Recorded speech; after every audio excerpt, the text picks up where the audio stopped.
The temperature inside Wilhelm Adler's tent held at 58 degrees, even though the fire had been dead for 2 full days. Outside, in the February cold of the Colorado Rockies, other prospectors burned through their entire wood supplies just to survive each night. Before we continue, drop a comment telling us where you're watching from, and if stories of frontier innovation like this fascinate you, hit subscribe because tomorrow's tale is even more remarkable. Winter in the Colorado goldfields of 1857 was not romantic. It was a daily negotiation with death. Wilhelm Adler understood this, with the clarity that came from surviving 3 seasons in the high country near what would later become Breckenridge. He and his partner, Johann Weber, had staked their claim in August of 1854, working a promising creek bed that yielded enough color to justify staying through the brutal months when most prospectors retreated to lower elevations.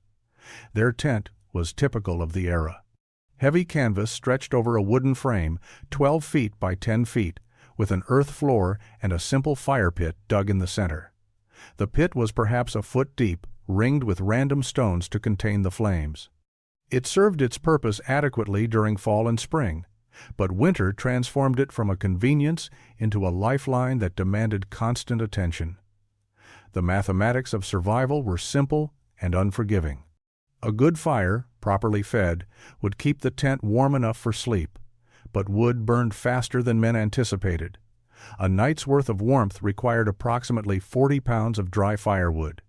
That meant one man spending 3 to 4 hours each day just gathering fuel, often trudging through snow to reach timber that hadn't already been stripped by other prospectors working nearby claims. Wilhelm and Johann had developed a system born of necessity. They took shifts through each night. One man would sleep for 3 hours while the other maintained the fire, feeding it split wood at regular intervals to keep the flame steady. Then they would switch. The arrangement meant neither man ever slept deeply or long. The background awareness that fire failure meant hypothermia prevented genuine rest. During the day, one of them always remained at camp while the other worked the sluice boxes or gathered wood. Leaving camp unattended risked more than theft. An unattended fire could die, and returning to a cold tent in the evening meant starting over, wasting precious energy and time rebuilding warmth from nothing. The routine consumed their lives. Half of their waking hours went to tasks related purely to staying warm. Wood gathering, fire maintenance, constantly monitoring flame height and coal bed depth. The actual work of prospecting, the reason they endured these conditions, occupied whatever time and energy remained. Other prospectors in the district followed similar patterns. Conversations between neighboring camps inevitably turned to fuel, supplies, wood quality, and the exhausting burden of constant fire tending. Everyone understood the stakes. Every prospector knew someone who had frozen. It wasn't discussed with drama or fear, just accepted as part of the cost of working high country claims in winter. Wilhelm had started to resent the fire. Not for what it provided, but for what it demanded. February 9th, 1857 began like any other winter day in the goldfields. Wilhelm woke to Johann's hand on his shoulder, the signal that the 3-hour shift had ended. The fire crackled steadily. Wilhelm added 2 split logs and watched Johann burrow into his bedroll on the opposite side of the tent. Within minutes, Johann's breathing settled into the shallow rhythm of exhausted sleep. The day passed in routine tasks. Wilhelm spent the morning splitting wood from a dead pine they had felled the previous week. Johann checked their traps along the creek, looking for rabbits or anything else that might supplement their dwindling supplies. By afternoon, a brief thaw had begun. Water dripped from the tent's canvas roof. The temperature had climbed above freezing for the first time in a week. Johann became concerned about their sluice boxes. The brief warmth could create ice shifts in the creek that might damage the wooden riffles where gold collected. He decided to walk down to their claim to inspect the equipment and make any necessary adjustments before temperatures dropped again that night. Wilhelm stayed at camp to process ore samples they had collected from a promising vein upstream. The work was tedious, crushing rock and panning the material to estimate gold content. He lost track of time in the repetitive motions. Evening came sooner than expected. The sun dropped behind the western peaks, and temperatures plummeted immediately. Wilhelm built up the fire and began preparing their meal. Johann should have returned an hour ago. The sluice boxes were only 20 minutes away. Wilhelm told himself Johann had probably found damage that required extra time to repair. Another hour passed. Wilhelm stepped outside the tent. Full darkness had settled. The temperature had already dropped well below freezing. He called Johann's name. Silence answered. He called again, louder. Nothing. Wilhelm grabbed their lantern, his heavy coat, and Johann's spare blanket. He followed the familiar path toward their claim, calling out every few yards. The snow was trampled where Johann had walked earlier. Wilhelm moved quickly, fighting the growing certainty that something had gone wrong. He found Johann 300 yards from camp, collapsed beside the frozen creek. The lantern light revealed the story in terrible clarity. Johann's pants were soaked from the knees down. He had broken through thin ice, probably while reaching for something near the water's edge. He had tried to make it back to camp. The wet clothing and sub-freezing temperatures had worked against him with brutal efficiency. Wilhelm knelt beside his partner. Johann's skin was cold. His eyes were open but unseeing. Wilhelm shook him anyway, knowing it was futile but unable to accept the reality immediately. Johann Weber was dead. Hypothermia had taken him within sight of their tent, within sight of warmth and survival. Wilhelm wrapped Johann in the blanket and began the slow process of dragging his partner's body back to camp. The physical effort was manageable. The weight of understanding what had happened crushed him far more than Johann's frozen form. Wilhelm buried Johann on a hillside overlooking their claim. The ground was frozen, making the work brutally difficult. It took him an entire day to dig a grave deep enough to protect the body from scavengers. He marked it with stones arranged in a cairn and stood there as the sun set, trying to find words that mattered. Nothing came. He walked back to camp in darkness. The tent felt enormous, with only one man inside. Wilhelm maintained the fire out of habit, but his mind was elsewhere. He kept replaying Johann's death, examining each detail, searching for the moment when intervention might have changed the outcome. If Johann had returned immediately after breaking through the ice, instead of trying to inspect the sluice boxes first, if Wilhelm had gone with him, if the tent had been closer to the claim, but the core problem remained inescapable. Johann had died because he couldn't generate heat fast enough. Wet clothing plus freezing temperatures equaled death, and the only counter was immediate warmth. A fire that took 10 minutes to build might as well not exist. By the time flames were established, hypothermia had already won. Wilhelm spent the next week barely working the claim. He told himself he was grieving, but that wasn't quite accurate. Grief was present, certainly, but it had transformed into something more focused.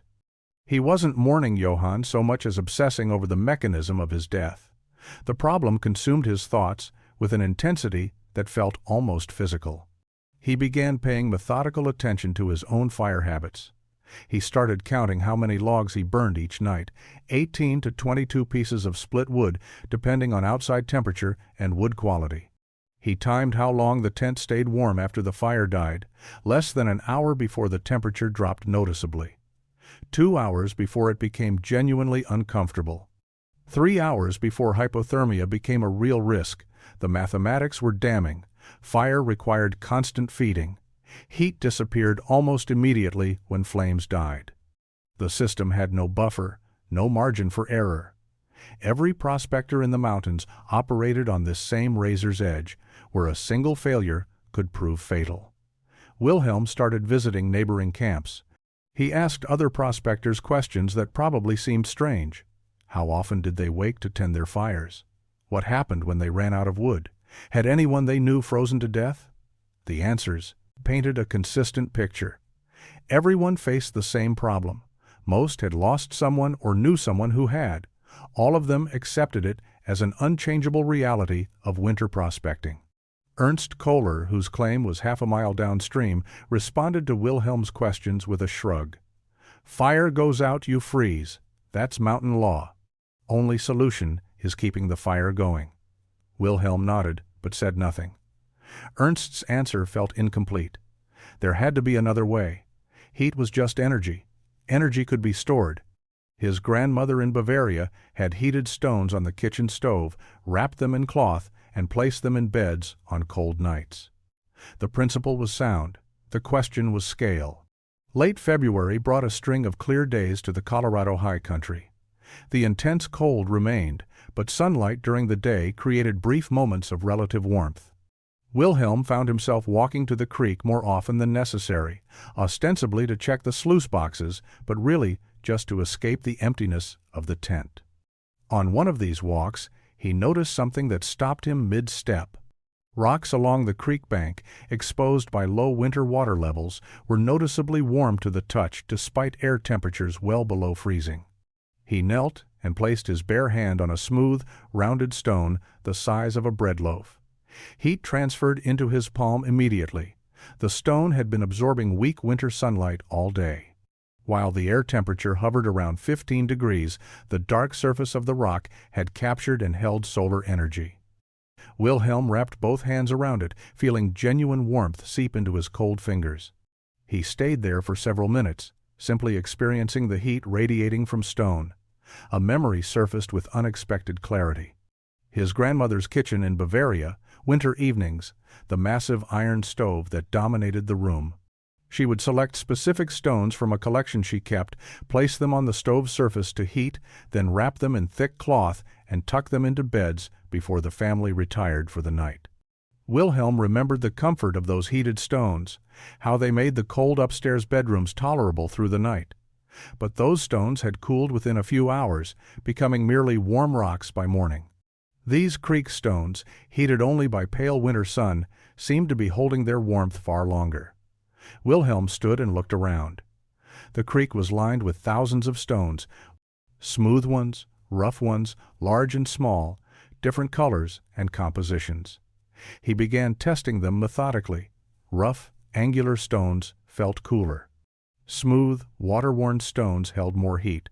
Darker stones were warmer than light-colored ones. Larger stones stayed warm longer than small ones.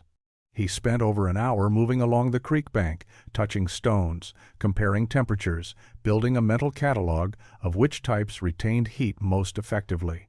The smooth river stones won consistently. Their surfaces, polished by years of water flow, seemed to absorb and hold heat more efficiently than rough, porous rocks. Wilhelm picked up several of the best examples and carried them back to camp. That evening, he placed the creek-warmed stones near his fire. Within an hour, they were too hot to touch with bare hands. He moved them away from the flames and positioned them around his bedroll.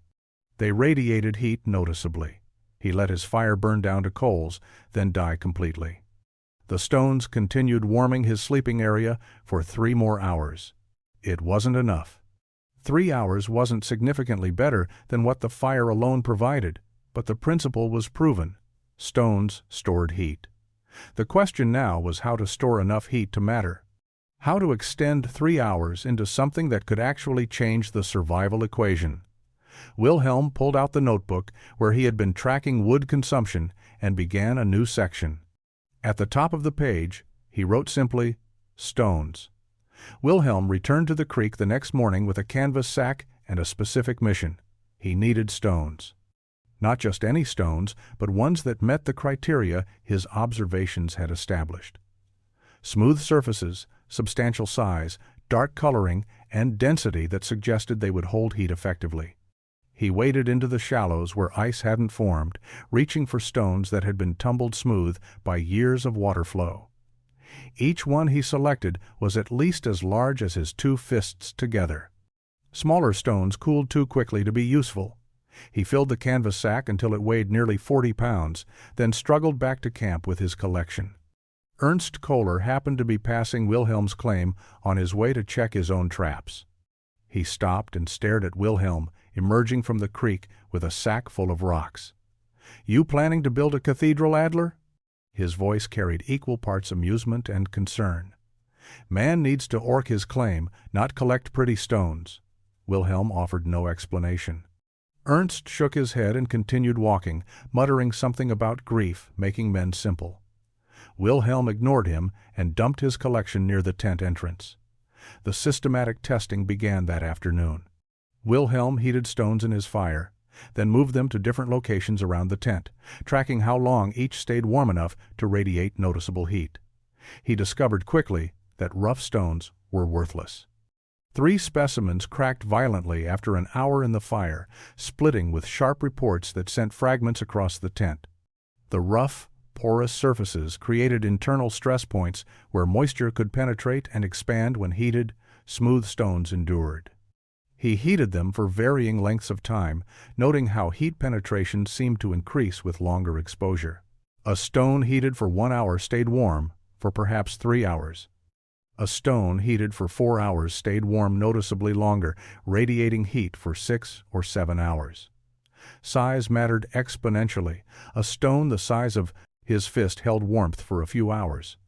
A stone twice that size held heat for more than twice as long. The largest stones in his collection, approaching the size of small melons, could radiate warmth for nearly 12 hours after proper heating. Wilhelm filled his notebook with observations.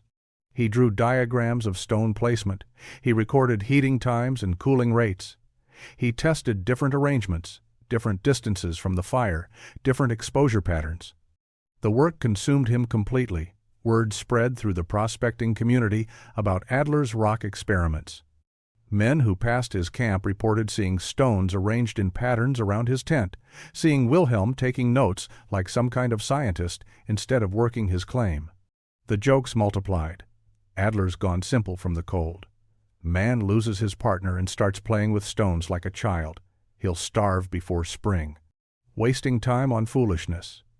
Klaus Hoffmann stopped by one afternoon and watched Wilhelm heating stones with the focused intensity of a man conducting serious research. Klaus asked what he was trying to accomplish. Wilhelm explained the principle: stones as heat storage, reducing dependence on constant fire. Klaus nodded slowly, didn't mock, and left. But he was the only one who took the experiment seriously.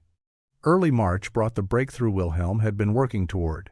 He had filled 2 notebooks with data about stone performance, heating patterns, and heat retention rates.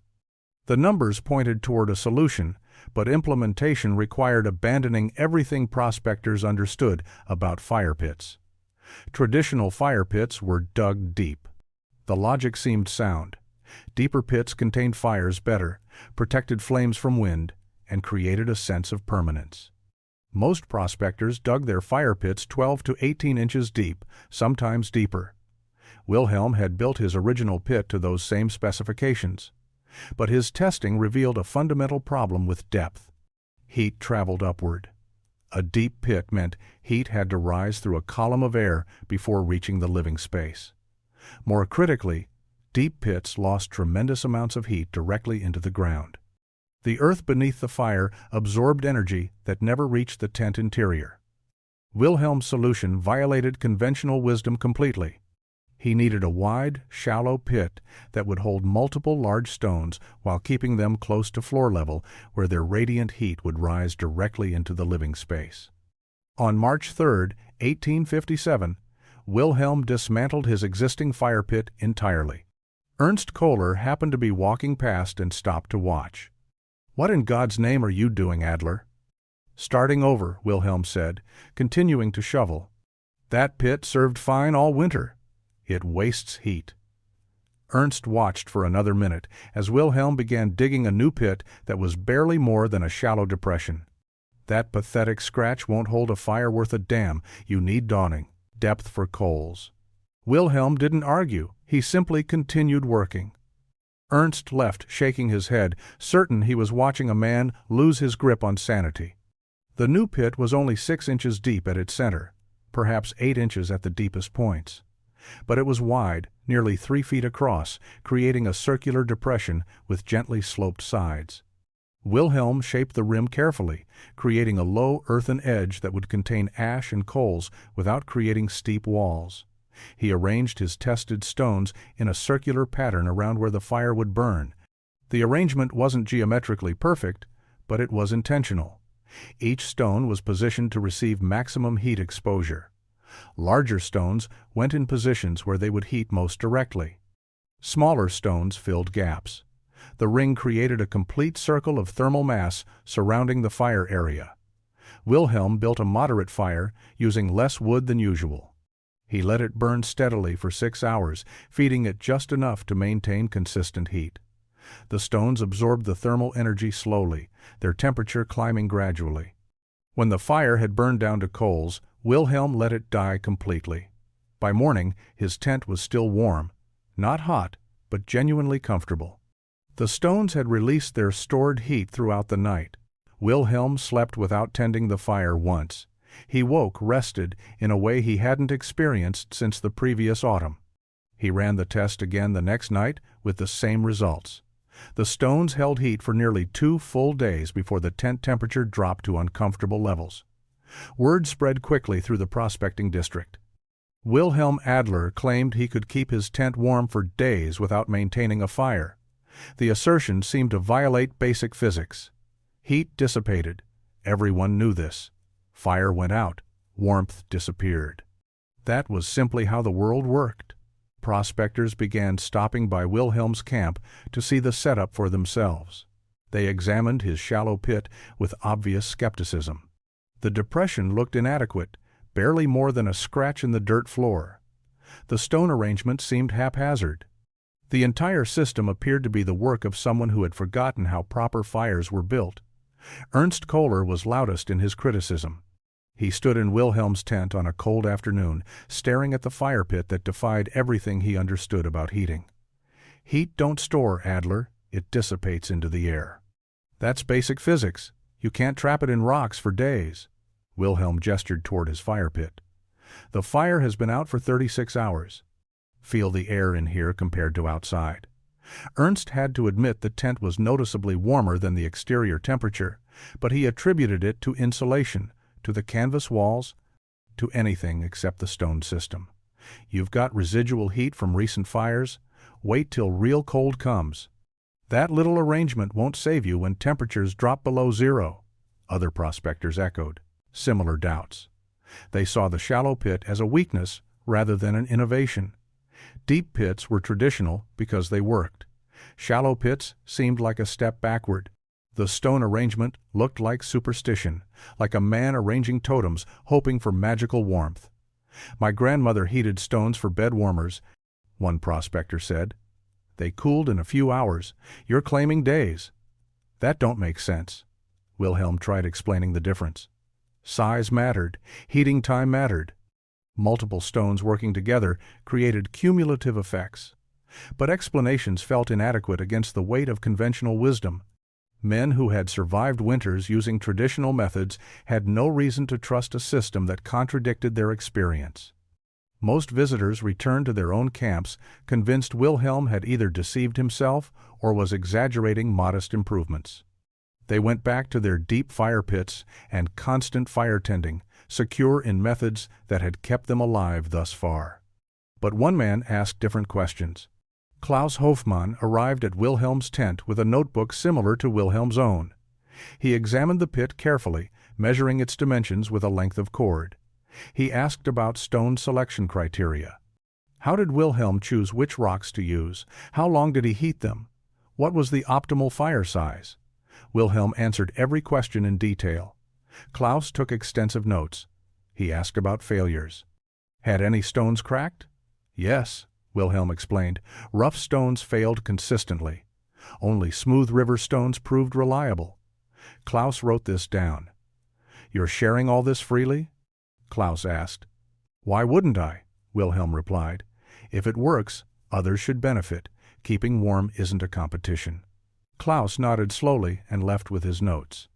Within a week, he had begun rebuilding his own fire pit using Wilhelm's specifications. March 23, 1857, began with an ominous sky. Heavy clouds moved in from the northwest, the kind of formation that signaled major weather approaching. Experienced prospectors recognized the signs immediately.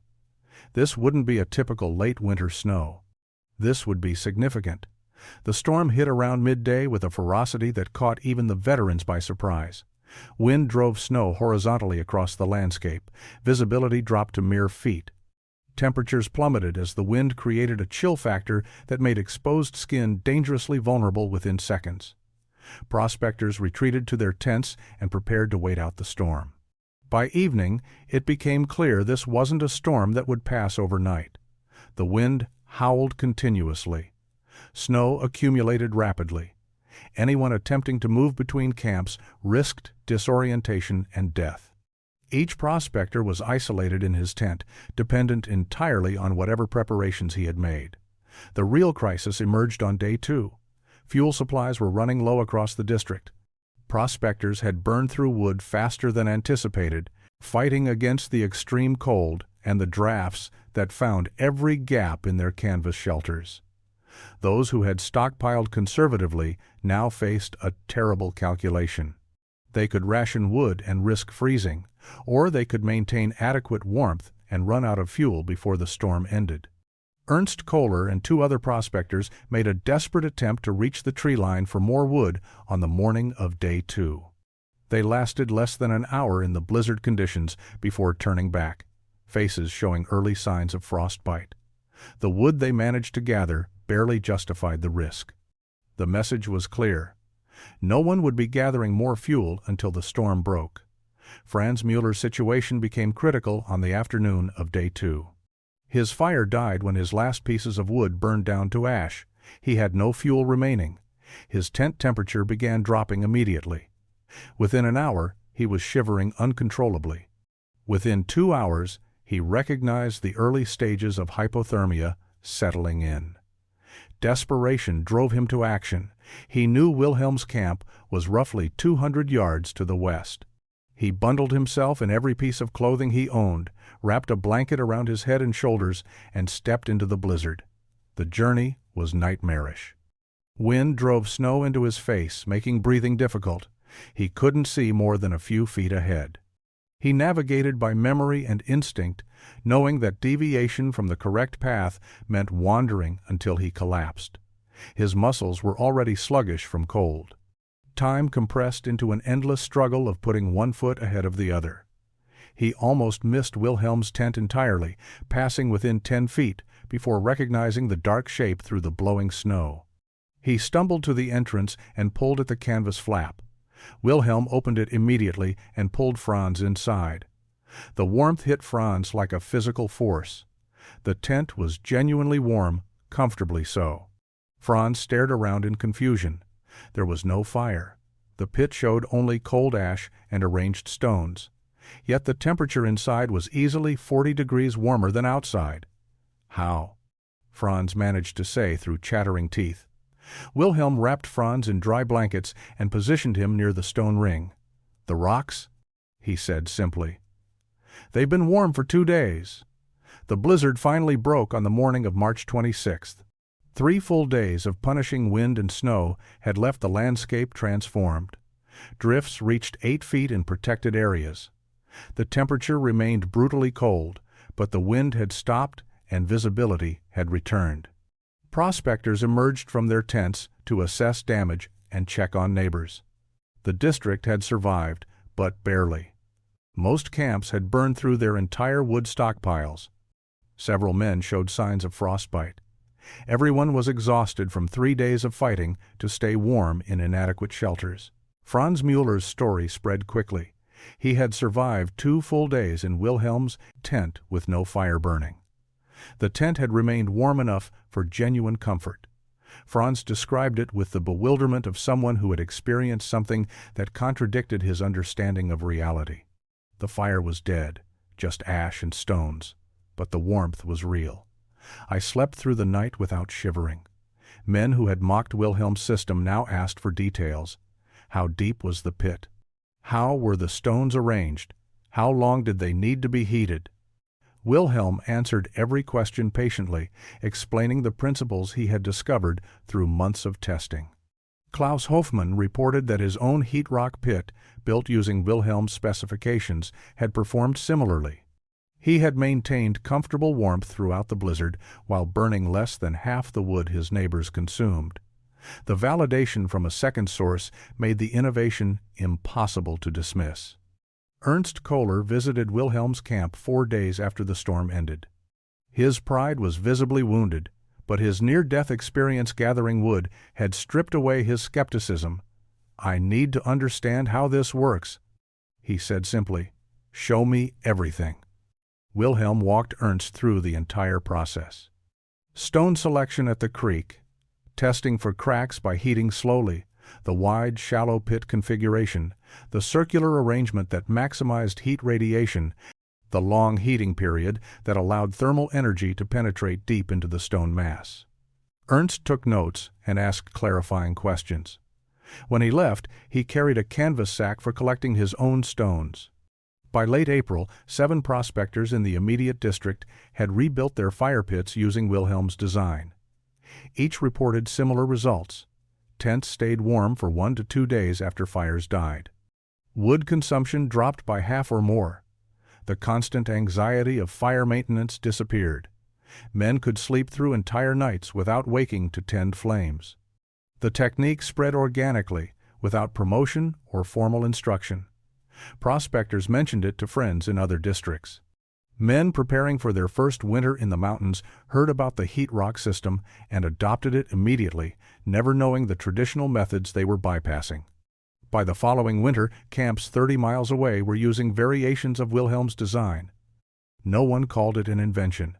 There was no formal name, no patent, no claim of ownership. It was simply the way Adler heats his tent, or that stone ring system, or the wide pit method. Wilhelm neither promoted nor profited from its spread. He had solved a problem that was killing prospectors, and he had shared the solution freely.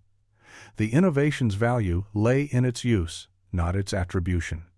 Wilhelm Adler never struck it rich in the Colorado goldfields. His claim produced modest amounts of color, enough to justify the work, but never enough to transform his circumstances. He continued working through the spring and summer of 1857, through 3 more winters, surviving comfortably while others struggled with constant fire tending. By 1861, the easily accessible gold in his district had largely been extracted. New strikes in other territories drew prospectors away. Wilhelm recognized the pattern. The frontier was moving, and the era of independent prospectors was giving way to industrial mining operations. He sold his claim for $800 and moved to Denver, where he opened a small assay office. The work suited him.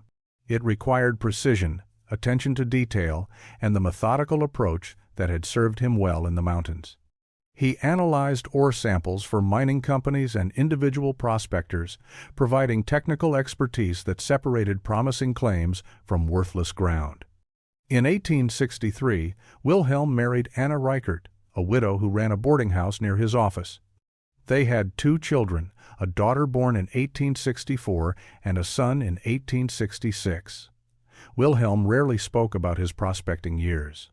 When asked, he would acknowledge he had worked claims near Breckenridge, had done adequately but not remarkably, and had moved to Denver when opportunities shifted. He never mentioned Johann Weber's death, never discussed his heat rock system, never claimed credit for an innovation spreading throughout mining camps across the Rockies.